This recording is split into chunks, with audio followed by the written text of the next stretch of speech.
su nombre lo dice, el Agustino y su historia.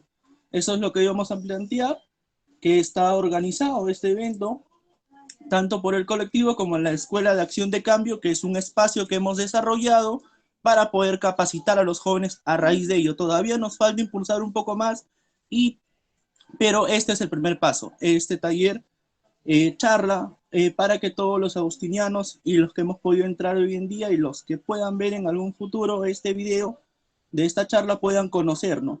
Entonces, sin más preámbulo, quisiera presentar al señor Félix Guillén Ayala. Él es educador comunitario, exdirector de SEA, de la ONG Servicios Educativos El Agustino, conocido como SEA.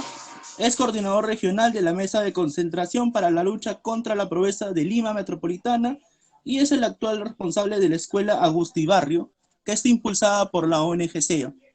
Entonces, quisiera dar la bienvenida al señor Félix para que pueda comenzar el día de hoy con su charla sobre la historia de nuestro distrito. Muchas gracias, Edwin. Buenas noches, amigos y amigas. Esta es una oportunidad de poder narrar la historia del distrito del Agustino, ¿no? Lo he hecho muchas veces, espero que esta vez le guste, pero quería decirles, no soy historiador, soy un ciudadano como ustedes, muy preocupado y que quiere mucho al distrito del Agustino y que siempre cuando abordo este tema de la historia del Agustino voy encontrando nuevos aprendizajes, ¿no?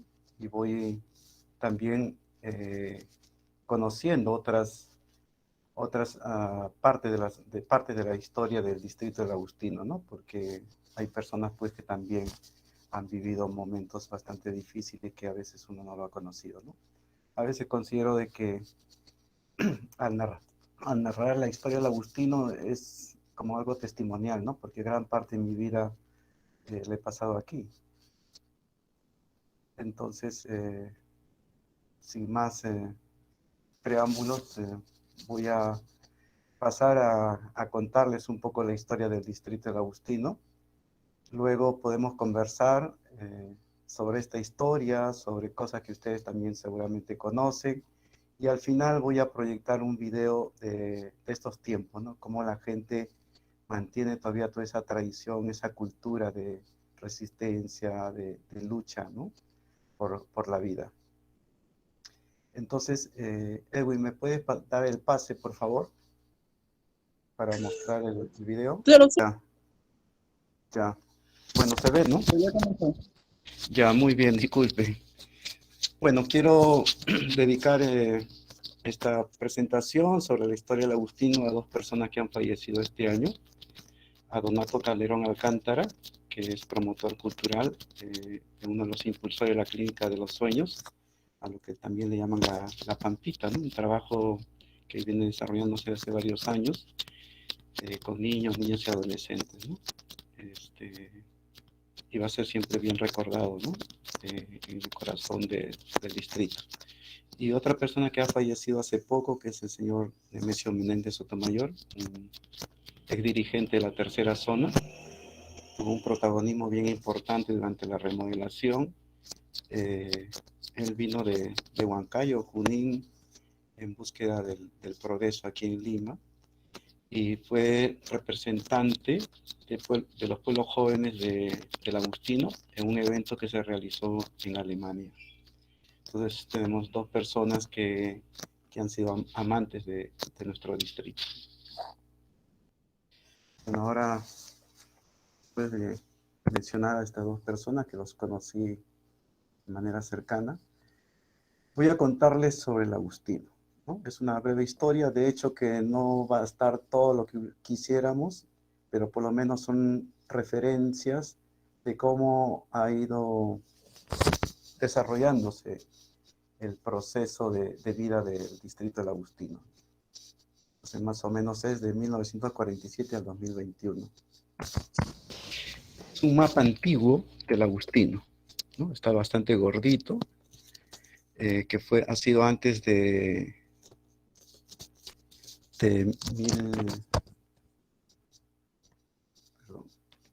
antes de 1989 y después de 1989 hubo un recorte distrital, ¿no? Forma parte de la historia.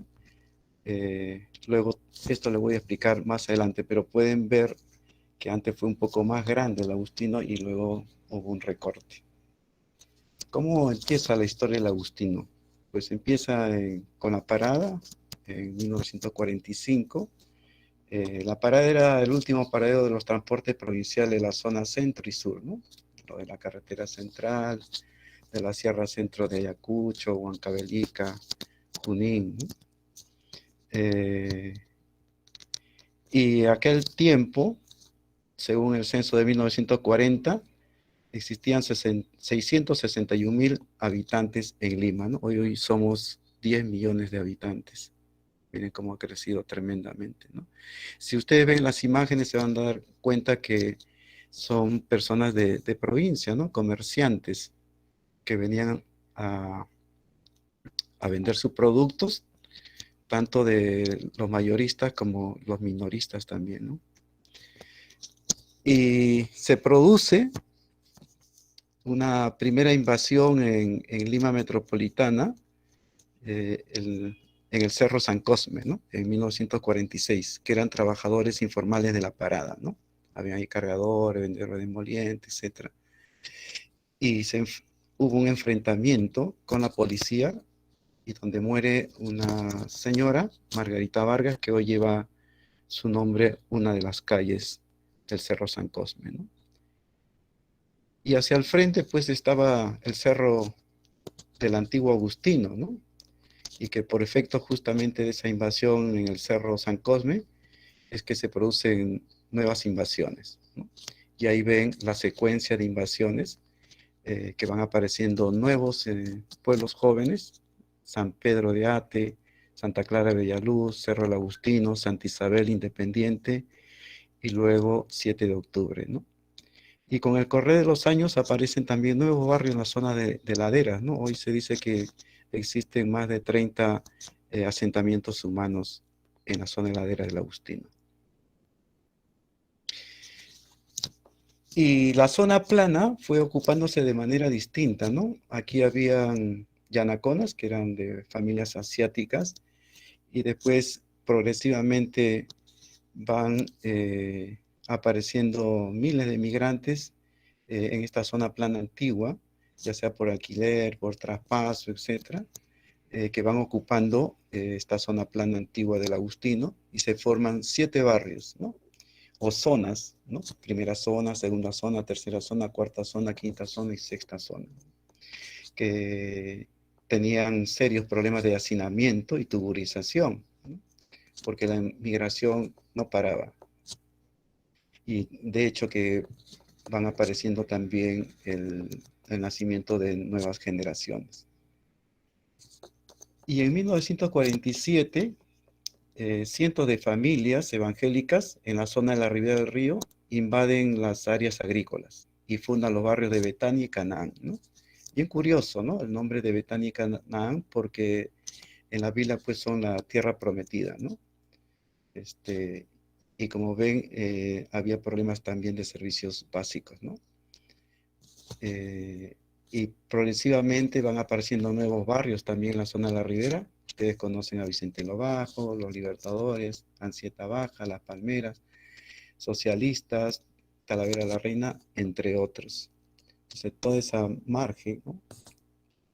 A lo largo de la ribera del río es que se van ocupando progresivamente.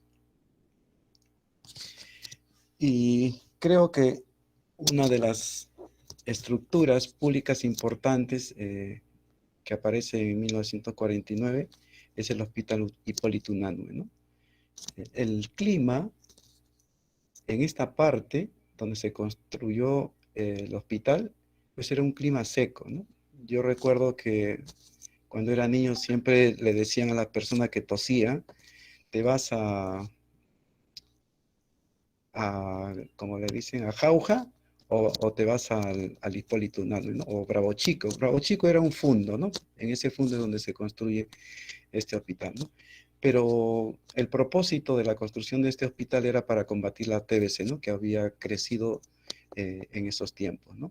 Más adelante se le llama el Hospital del Tórax, el Hospital General y finalmente el Hospital Nacional Hipólito Unanue, ¿no? Y ya no solamente atendían los problemas de TBC, sino ya un conjunto de enfermedades, ¿no? En 1950 se inicia la construcción de la urbanización popular El Agustino, ¿no? Conocido como la corporación, y estaba destinado para empleados bancarios. Y es el único lugar donde tienen 6 parques y donde está ubicado la municipalidad, la plaza de armas, la comisaría, la parroquia, la iglesia evangélica del Movimiento Mundial Misionero, la fiscalía también últimamente está instalado ahí.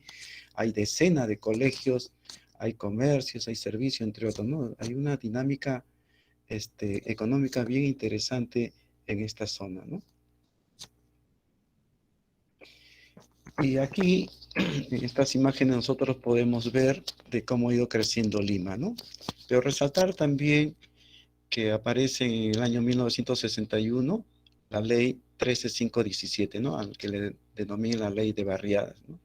Es decir, que todos los barrios que han ocupado terrenos, ya sea públicos o privados, se les reconoce, ¿no? Pero tienen que entrar a un proceso de remodelación porque ha sido ocupado de manera no planificada y entran a un proceso de formalización, ¿no? Ustedes pueden ver a ese cuadrito del año 1940 cómo fue ocupado Lima y después va creciendo en el 61, el 72 y en 1981, ¿no? Y hoy se está hablando ya de las áreas interdistritales, ¿no? Ya no es una sola Lima, sino son varias Limas. Antes le llamaban los conos, pero ahora le llaman áreas interdistritales de Lima, ¿no? Lima Norte, Lima Este, Lima Sur, Lima Centro, y está el Callao también hacia el oeste, ¿no? Y antes, una parte del antiguo Agustino pertenecía a la jurisdicción de Lima Cercado y la otra parte a Ate Bitarte. Pero gracias a una comisión pro distritalización, es que se logra la aprobación de la ley 15353, ¿no? Que crea el distrito del Agustino. Y fue el 6 de enero, ¿no? El día de la bajada de Reyes. Y cuando era presidente del Senado, Ramiro Prialé, y el presidente de la República, Fernando Belón de Terry, ¿no? El nombre del Agustino proviene por la presencia de la orden religiosa de San Agustín en los alrededores del cerro y que estaban dedicados al cultivo, ¿no? Porque hubieron otras propuestas de nombre, ¿no? El Progreso, no recuerdo otras más, pero una de ellas fue el Agustino y se quedó con el Agustino. Y en 1967, durante el primer alcalde del distrito, Dani Lombardi, se construye la avenida Río Agüero, ¿no? Para el cual tuvieron que destruir varias casas y esta tiene pues 18 cuadras, ¿no? No sé si ustedes conocen, por ejemplo, el Paradero Panadería, Paradero El Pino, Paradero Grifo, Paradero Los Andes, El Pollo, ¿no? Etcétera, Pacae, etcétera. Se van creando varios paraderos, ¿no? Y se pavimentan también importantes vías, ¿no? Como la de Ancas, Primero de Mayo, Chiquián San Carlos, José Carlos Mariatti, César Vallejo, Ferrocarril, entre otros, ¿no? Y se van construyendo también puentes, el puente Huáscar, el puente Nuevo, el puente Las Lomas, y aún todavía se está a la espera de la construcción del intercambio vial de Ribagüero, 28 de julio y Nicolás Aylló, ¿no? Se dice de que no se ha procedido porque se está construyendo el tren eléctrico, ¿no? El tren subterráneo, ¿no? Pero esto del intercambio vial viene ya desde el gobierno de Ricardo Belmo, ¿no? Hace bastante tiempo. Y en 1968, a partir de la misión de Lima, es decir, las iglesias que estaban construidas eran las del cercado de Lima nomás, ¿no? Y como aparecen los barrios, los conos, entonces el arzobispo de Lima, el cardenal Juan Landázuri, inicia la misión de Lima, es decir, evangelizar a los pueblos jóvenes, ¿no? Y en esa experiencia es que el cardenal le pide a los padres jesuitas para crear y administrar la parroquia de la Virgen de Nazaret, ¿no? Que el lugar donde está inicialmente fue un depósito de los materiales de construcción de la corporación, ¿no? Y ahí se construye la parroquia, ¿no? Y como la parroquia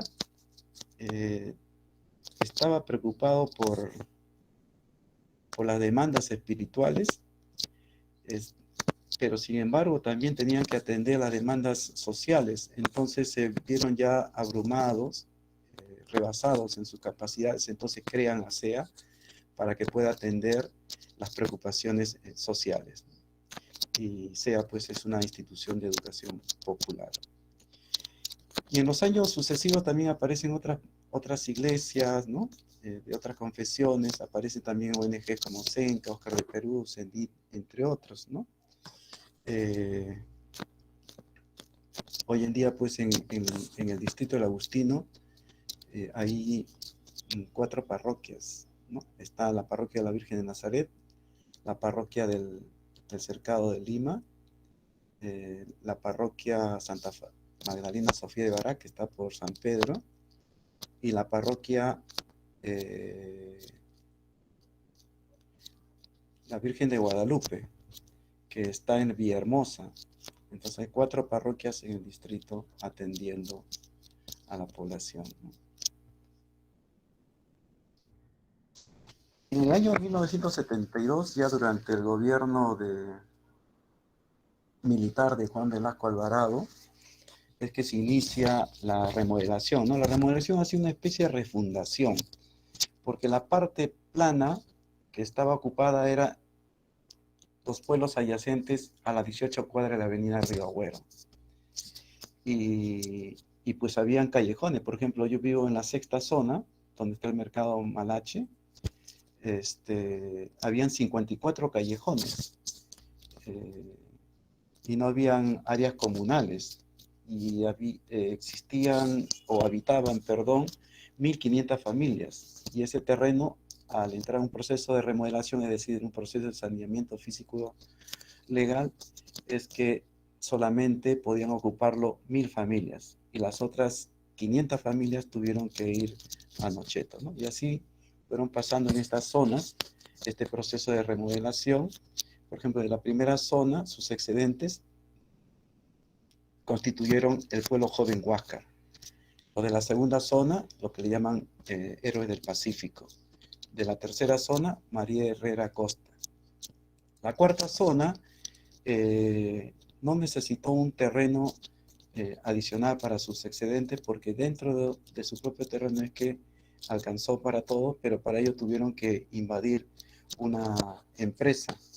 Y la quinta zona, sus excedentes fueron al 4.º programa de vivienda, ¿no? Que no eran muchos, y entonces procedieron a su remodelación. Lo de la 6ª zona, ya le dije, formaron el asentamiento humano Nocheto. Lo de la 7ª zona, Villahermosa, que hace poco acaba de cumplir un aniversario más. Y Anchieta Alta, que fue una de las remodelaciones que demoró mucho, porque había fuertes intereses, ¿no? De parte de un conjunto de actores que vivían ahí, ¿no? Entonces, luego se formó pues una nueva Anchieta Alta, que ustedes ya lo conocen, ¿no? Que está cerca a Totus, y al conjunto habitacional, los parques del Agustino. Bueno, esto ha sido una lucha bien, bien importante, porque en esos tiempos también aparecían las cooperativas, urbanizaciones, ¿no? Que trataban también de ocupar los terrenos agrícolas, ¿no?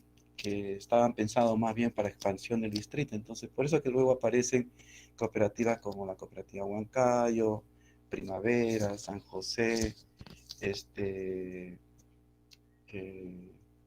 también Andahuaylas, y otros que están casi cercanos a, a Santa Anita, o que forman parte ya de Santa Anita hoy en día, ¿no? Yo recuerdo que los de la parcela A se enfrentaron al Búfalo Pacheco, ¿no? Que era un, un ex militante del partido aprista, que contrataba siempre los propietarios de las zonas agrícolas para desalojar a los invasores, ¿no? Y no olvidemos que hubo un paro nacional que hizo un punto de quiebra en la historia del país frente a la dictadura de Juan Velasco Alvarado y de Morales Bermúdez, que fue el paro nacional de 1977, ¿no? Que fue convocado por la CGTP, ¿no? La Confederación General de Trabajadores Peruanos, que en ese momento era una confederación sindical muy importante, muy fuerte en el país, pero al cual se adhirieron también las comunidades campesinas, y por primera vez aparece un nuevo personaje que son los pueblos jóvenes, ¿no? Por ejemplo, yo recuerdo cuando estaba bastante chiquillo que la tarea del Agustino era bloquear la carretera central, ¿no? Como también otros, otros pueblos de la carretera central, ¿no? Y fue una experiencia bastante importante, hubo mucha participación también de jóvenes. Y en 1979, producto de todo ese movimiento en los barrios, que en esos momentos había el peligro del desalojo, ¿no? Recuerden que les hablé un poco sobre la remodelación, que ya habían ocupado, pero había ese peligro de desalojo. Entonces la federación pone como punto de su plataforma justamente el no desalojo. Y también los servicios básicos, ¿no? Porque la mayoría de los pueblos jóvenes en el distrito agustino no contaban con servicio básico domiciliario, ¿no? Todos eran provisionales. Y más adelante se va constituyendo, junto con otras federaciones distritales de pueblos jóvenes y organizaciones populares, federaciones también de nivel de Lima y Callao y nacional, ¿no? Que han sido interlocutores ante el Estado, ¿no? Un Estado, recuerden, que no sabía dialogar, un Estado que era indiferente a la situación de miseria y pobreza del campo, y también frente al crecimiento de la ciudad, ¿no?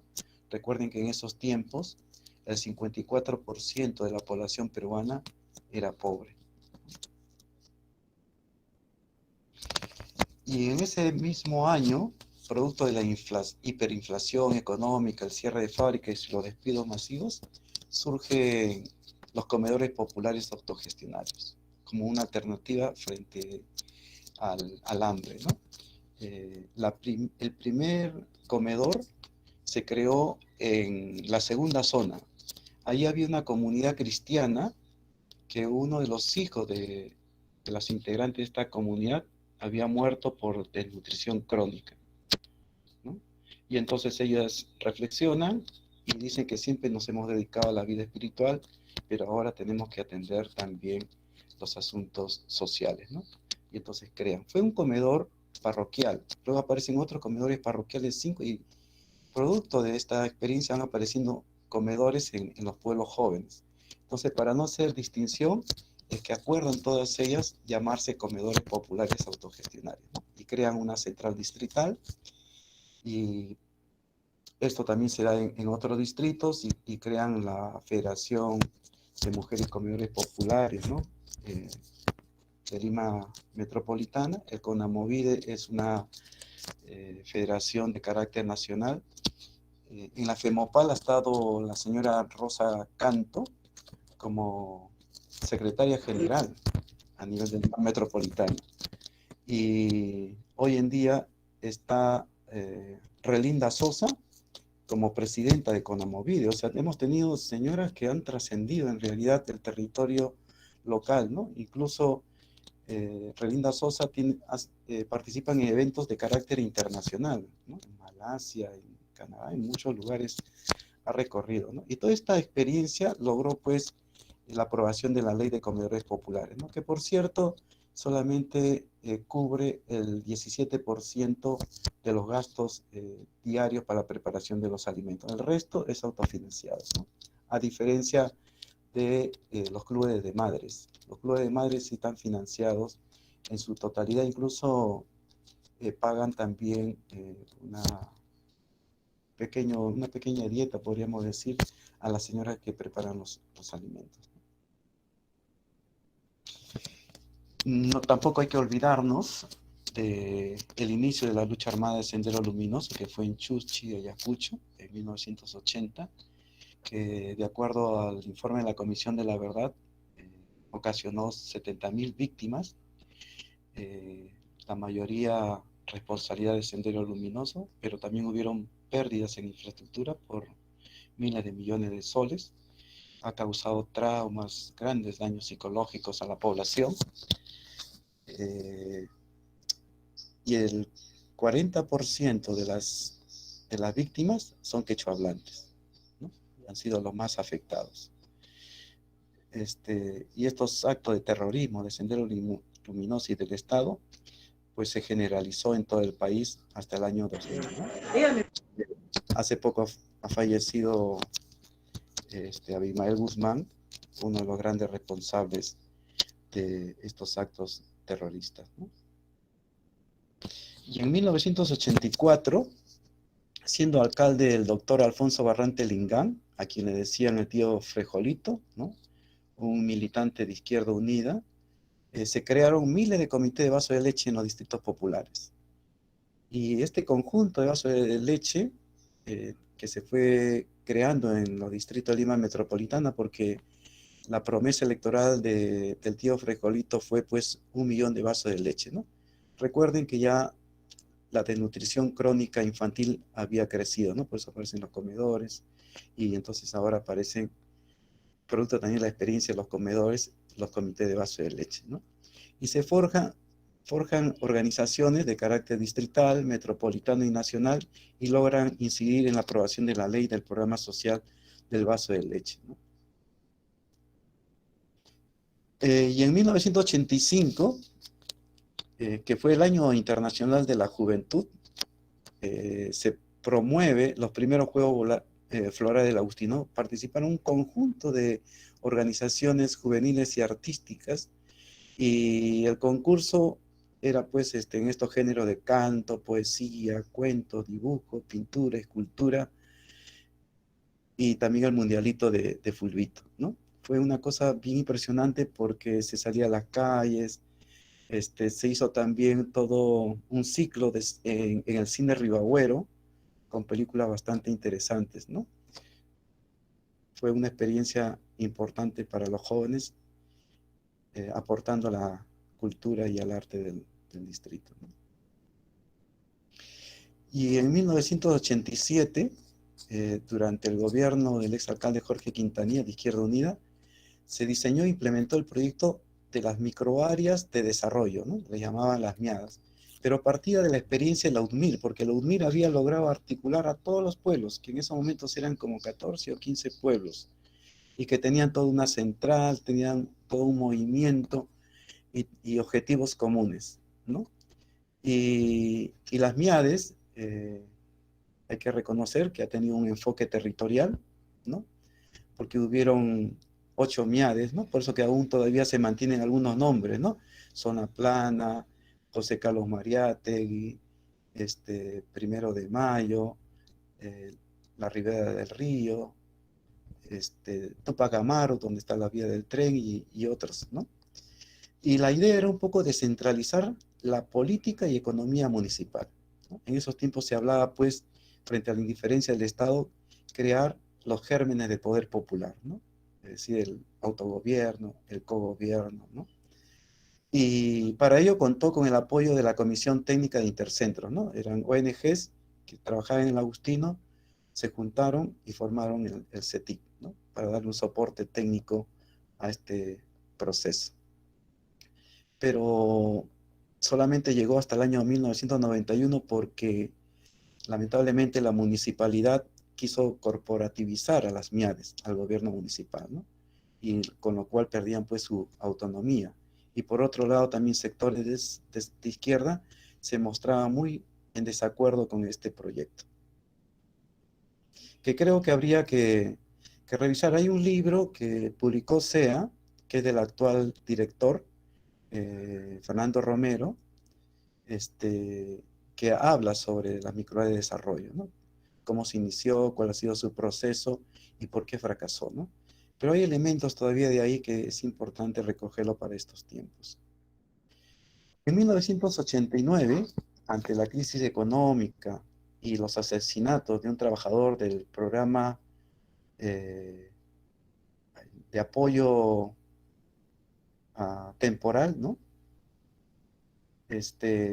Y la muerte también de una lideresa del APRA eh, por Sendero Luminoso, es que la Parroquia Virgen de Nazaret convoca a toda la fuerza viva, ¿no? Sociales y políticas del distrito, a la marcha No Matarás ni con hambre ni con balas, que resultó masiva y influyó mucho en las marchas siguientes en Lima y el país, rechazando al terrorismo, ¿no? De Sendero Luminoso y al terror también del Estado, ¿no? Pero también al hambre, ¿no? Y en 1988, de hecho que el Agustino iban multiplicándose las familias, y entonces la idea era buscar áreas todavía que quedaban, que eran de cultivo, las pocas áreas, para programas de vivienda, ¿no? Municipal, ¿no? Eh, yo recuerdo esta experiencia del cuarto programa de vivienda municipal, que está a la altura de la vía férrea, que fueron desalojados brutalmente, ¿no? Por 5.000 efectivos militares y policiales, ¿no? Ahí fue detenida una religiosa francesa, porque ella estaba también en la defensa de este terreno, ¿no? Para este programa, y también a 5 promotores sociales de la parroquia y de SEA, ¿no? Yo recuerdo ahí que detenieron a las 3 Rosas, le decimos, Rosa Villafuerte, que está presente, Rosa Cuadros y Rosa Melgar, ¿no? Y también Raúl Méndez, que también está presente en esta sesión, y el que les habla, ¿no? Así que nos querían mandar a, ese tiempo le decían la DIRCOTE, pero luego al ver de que no habíamos cometido actos de terrorismo, nos pasaron a seguridad de Estado, ¿no? Y gracias al diputado Tapia, al arzobispo, al arzobispo auxiliar Augusto Dusville, a Pilar Col, del Comité de Derechos Humanos del Agustino, y a la vez también secretaria ejecutiva de la Comisión Nacional de Derechos Humanos, es que en realidad no prosperó, porque en realidad querían detenernos y desaparecernos, ¿no? Pero gracias a ese apoyo es que se logró salir, ¿no? Y también hubieron intentos de desalojo en la ría del río, sobre todo estas tomas de tierra por el pueblo de Manuel Escorza y Naciones Unidas, ¿no? Pero menos mal que no fue tan brutal como fue la del cuarto programa, ¿no? ¿Por qué? Porque se formó una solidaridad entre todos estos pueblos, ¿no? Y aparece luego, en 1989, el recorte distrital. Sí, de la noche a la mañana, entre gallos y medianoche, se aprobó la creación del distrito Santa Anita, cortando parte del territorio del Agustino y también parte de Atevitarte. Fue durante el gobierno de Alan García, pero fue un recorte brutal en realidad, porque por ejemplo Nocheto lo dividieron en dos, ¿no? Nocheto Agustino y Nocheto Santa Anita, ¿no? Y, y claro, se perdió el territorio de la mía de Andrés Avelino Cáceres, donde está Huáscar, los Ficus, Andahuaylas y otros pueblos más, y también parte de la mía de 1 de Mayo, ¿no? Parte de Nocheto, Perales, Santa Rosa de Quive, La Chirana y toda esa parte, ¿no? Y sufrió un recorte del 30% de los ingresos por impuestos municipales, porque por ese lado habían empresas y también habían cooperativas, ¿no? Que aportaban a los fiscos de la municipalidad. Y en 1989 aparece el Agustí Rock, ¿no? Ya desde el año 80 ya estaban surgiendo bandas de rock en el distrito que forman el Grases, grupos, a ver si me hay, grupos de rock del Agustino surgiendo solos, Gras, ¿no? Que crean el Agustí Rock, y por efecto de Agustí Rock y las cualidades, de hecho, de Cachuca nacen los Mojarras, ¿no? Con una repercusión nacional internacional, pero sí son muy famosos con una de las canciones en esta serie de los de arriba y los de abajo, ¿no? Cuando yo voy a otros lugares siempre me mencionan el Agustí Rock, ¿no? Es decir, que ha marcado en el país mucho, ¿no? Y bueno, en las últimas décadas ya estos grupos de los viejos rockeros y los nuevos rockeros que entran en conflicto, y entonces los jóvenes rockeros crean su propio espacio artístico, ¿no? Como lo que le llaman el agustinazo. Recuerden que ya en la década del 90 estábamos con la dictadura de Fujimori, entonces se habían cerrado las puertas de la democracia, ¿no? Aprueban la constitución política de 1993 para un poco perennizar el gobierno de Fujimori. Y entonces en muchos lugares, en este caso en el distrito, se van creando plataformas, espacios de lucha contra la pobreza y el desarrollo local, ¿no? En este caso en el Agustino yo recuerdo muy bien lo de Acción Ciudadana, con participación de dirigentes vecinales y dirigentes de las organizaciones sociales de base, ¿no? En el Agustino. Entonces se van creando movidas frente al cierre de la democracia, ¿no? Y en 1999-2000 aparece una generación con otro perfil, con otro carisma, con otro espíritu, que fueron tomando conciencia sobre la dictadura, el genocidio, la corrupción, y entonces crean en el Agustino el Comité Cívico Juvenil, y salen a las calles a exigir el regreso a la democracia y la pacificación del país, ¿no? Esta foto, por ejemplo, es en el Cerro del Agustino, ¿no? Y participan estos jóvenes también en la marcha de los 4 suyos. Y buena parte de los integrantes de este comité juvenil provenían de la parroquia. Ya entrado a la democracia, instalado el gobierno transitorio de Valentín Paniagua, se organizan en el distrito para repensar el distrito, ¿no? Se organizan encuentros distritales sobre el tema de la democracia, el desarrollo local, ¿no? Es decir, desde esta experiencia que se ha tenido fuertemente de violencia, de dictadura, ¿qué hacemos en el Agustín? ¿Cómo crear un distrito que apunte al verdadero desarrollo y que sea democrático, ¿no? Y un gran promotor de estos encuentros, de este proceso, ha sido el padre Francisco Chamberlain, ¿no? Que ya falleció algunos años atrás y que fue reconocido por el Congreso, por el gobierno regional, por el gobierno provincial de Huamanga, ¿no? Porque se fue a trabajar los últimos 10 años de su vida a Huamanga y ahí estaba muy presente, ¿no? Con el tema de derechos humanos y el tema de la educación, ¿no? Fue en un momento coordinador de la mesa de concertación de lucha contra la pobreza de Ayacucho, ¿no?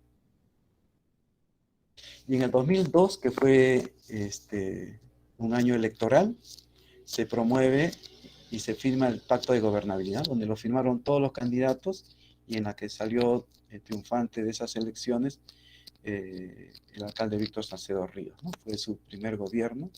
Y ese pacto tuvo 5 compromisos bien importantes, ¿no? Antes que se promulgara la ley de presupuesto participativo, se exigía que existiera presupuesto participativo porque ya habían experiencias en Villa Salvador, en Hilo, en Ayacucho, en Cajamarca, ¿no? Y en varias partes de Latinoamérica, ¿no? También se exigía que haya un plan de desarrollo concertado, un espacio de desarrollo local, transparencia municipal, la expropiación de los terrenos del ex cuartel La Pólvora, que luego voy a hablar un poquito más adelante. Y hubieron varios pactos en realidad, ¿no? Los 2 primeros fueron por el grupo de trabajo y los 3 últimos por el colectivo cívico del Agustín, ¿no? Quienes fueron impulsores de esto. Y el 2003 se dio la gran marcha masiva al Congreso para exigir la expropiación de los terrenos del cuartel La Pólvora, ¿no? Recuerden que querían traer a Maranguita o querían vender para que todo sea en condominio en esos terrenos del cuartel La Pólvora, ¿no? pero lo que se pedía del distrito era construir un lugar cívico, es decir, que esté el Palacio Municipal, tecnológico, ecológico, deportivo y turístico del Agustino, ¿no? Y esta lucha culminó con la firma del convenio marco sobre el uso de los terrenos de la Pólvora y el Infiernillo. Y posteriormente se firma un convenio complementario donde ya cambian las reglas y las medidas del uso del terreno, destinándose una mayor área para la construcción de condominios, ¿no? Bueno, ahora está Totus, está el Parque El Agustino, ¿no? Y en ese periodo municipal, 2003-2006, también se promueven los procesos participativos, ¿no? El presupuesto participativo, el plan de desarrollo, el comité de coordinación local distrital, la vigilancia ciudadana y por primera vez las audiencias públicas de rendición de cuentas, ¿no? Y en el 2000, las organizaciones de mujeres van tomando una mayor incidencia en el distrito, ¿no? Y con más frecuencia se van posesionando de los espacios públicos, del escenario público, en los procesos participativos, ¿no? Estoy hablando de la central de comedores autogestionarios, de la organización distrital del vaso de leche, la central del club de madres, la central de bancos comunales, la red de mujeres organizadas, la red PRODIN, entre otros, ¿no? Y junto con la municipalidad, el Centro de Emergencia Mujer, la Comisaría de la Mujer, CENDIC, SEA, crean la Mesa de Concertación de Género, ¿no? Que es reconocido por una ordenanza municipal, ¿no? Y logran también la construcción de la Casa Municipal de la Mujer. Y en el 2007 se construye el conjunto residencial Los Parques del Agustino por la empresa Graña y Montero. Inicialmente se hablaba de que eran edificios de 5 pisos para 3.300 familias y que se destinaba a una inversión de ejecución del proyecto de 57 millones de dólares, ¿no? Creo que hay algunos de los que están aquí presentes que viven en este lugar. Y el 2011-2015 se crea la Escuela de Líderes de Lima Este, donde estaban líderes y lideresas del Agustino, se juntan con los de Santa Anita, con los de Ate, con los Chaclacayo, Chosica, San Juan de Lurigancho y Ceneguía, y crean desde esta formación el colectivo cívico de Lima Este, ¿no? Con una fuerte presencia en los procesos participativos de Lima Metropolitana, es decir, en el presupuesto participativo, en la elaboración del plan de desarrollo regional concertado, en la vigilancia ciudadana y en la asamblea metropolitana, ¿no? Que fue una experiencia bien fuerte y marcada durante ese tiempo, cuando Susana Villarán era alcaldesa de Lima Metropolitana, pero lamentablemente muchos de los acuerdos que hubieron en esa oportunidad no se cumplieron, ¿no? Por eso hoy en día estos procesos participativos han generado un desencanto, ¿no? La gente ahora prefiere directamente conversar con el regidor, con el funcionario, con el alcalde, y no ven la importancia de los procesos participativos, porque sus acuerdos que fueron generados entre el gobierno municipal y la ciudadanía organizada no fueron cumplidas a cabalidad, ¿no? Y también se hizo incidencia con el tema de gestión de riesgo de desastre, ya desde la Mesa de Concertación para la Lucha contra la Pobreza de Lima Metropolitana, porque se anunciaba que iba a haber un terremoto en Lima Metropolitana, ¿no? Entonces se juntan las limas, sobre todo la ciudadanía, usando como plataforma la mesa, para exigir al Estado de que actúe, ¿no? Frente a un posible sismo de gran magnitud, ¿no? Pero la conclusión final es que Lima no está preparada frente a un sismo de alta magnitud, ¿no? Porque no se cumplen las normas, no se cumplen la ejecución de los planes de gestión de riesgo, los procedimientos, y además no se destina el suficiente presupuesto público, ¿no? Entonces, si en estos momentos hay un terremoto, de hecho que va a haber una gran desgracia en Lima Metropolitana. No estamos preparados. Y el 2018, por primera vez, a partir de la Cumbre de los Pueblos de los Cerros del Agustino, se promueve un pacto de gobernabilidad de los cerros, ¿no? Para este periodo 2019-2022, donde fue firmado por la mayoría de los candidatos, entre ellos el alcalde Víctor Salcedo Ríos, y que se viene haciendo un seguimiento para su cumplimiento, ¿no? Aunque hay ciertas deficiencias, Y el 2019, ya estoy terminando por si acaso, se plantea una propuesta que se llama la Estrategia Agustibarrio. Un trato entre la municipalidad, SEA y juntas directivas centrales. Y se viene aplicando en los asentamientos humanos, Independiente y Santa Isabel, como experiencia piloto para enfrentar la pobreza multidimensional y los desafíos de nuestro tiempo, ¿no? ¿Qué es la estrategia Agustibarrio? Son movidas barriales donde actúan un conjunto de actores. Por ejemplo, en Independiente y Santa Isabel está presente las juntas directivas, las ollas comunes, el Comedor Popular de las Arenas, el Comité Anticovid, las promotoras barriales, la Asociación Cultural José María Arguedas, está SEA, está el Centro de Emergencia Mujer, y así. Es decir, hay organizaciones sociales, instituciones públicas y privadas que tienen que enfrentar de manera creativa, planificada y sistemática la pobreza, ¿no? Entonces son movidas barriales, pero la idea es que esto se vaya replicando en todos los barrios para luego crear movimientos sociales de desarrollo local, ¿no? Con compromisos multiactorales, es decir, todas las instituciones privadas, públicas y organizaciones sociales pensando y actuando para el desarrollo, ¿no? De manera planificada, sistemática, ¿no? Bueno, esta es nuestra nueva realidad, ¿no? El COVID nos ha cambiado la vida, ha generado mayor pobreza, mayor sufrimiento, mayor enfermedad, pero no hay que perder la esperanza, ¿no? Esta es nuestra nueva esperanza.